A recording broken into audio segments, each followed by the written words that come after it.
म्हणजे तुम्हाला आश्चर्य वाटलं असेल की दादांच्या विरोधात कसं काही, कारण मी नेहमी दादांच्या बरोबर राहिलो. चांगला काळ असेल, वाईट काळ असेल, जे काही त्यांनी निर्णय घेतले त्याला मी नेहमी साथ दिली. कधी विचारलं नाही की असं का करायला पाहिजे का. मला वाटतं बऱ्यापैकी लोक मला ओळखतात, मी इथंच लहानाचं मोठं झालोय.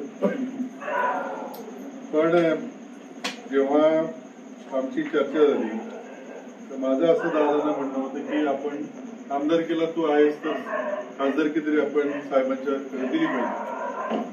कारण साहेबांचे जे काय आपल्यावर उपकार आहेत, तर गावकरी म्हणून तुम्हाला सगळ्यांना माहिती आहे की आमच्यावर पण साहेबांचे किती उपकार आहेत. आणि साहेबांचं वय आता 83 झाल्यामुळं त्यांना सोडणं हे मला पटलं नाही. कारण माझे काही मित्र पण म्हणाले की आता इथून पुढची दादांची वर्ष आहेत, साहेबांची काही नाही. तो विचारच मला अतिशय वेदना देऊन गेला की आपण वयस्कर झालेल्या माणसाची किंमत करत नाही का, तर पुढची 10 वर्ष आपल्याला दुसऱ्या माणसाकडून लाभ मिळणार आहे. त्याच्यासारखा नालायक माणूस नाही असं माझं वैयक्तिक म्हणणं आहे.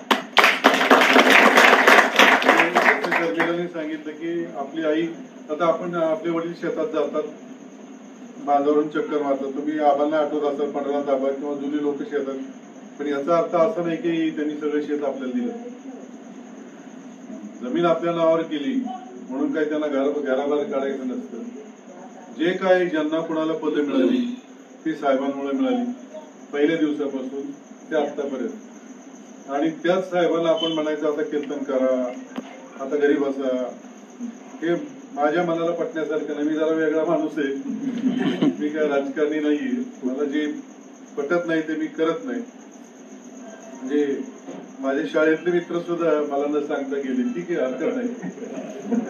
काही गोष्टींची एक आपण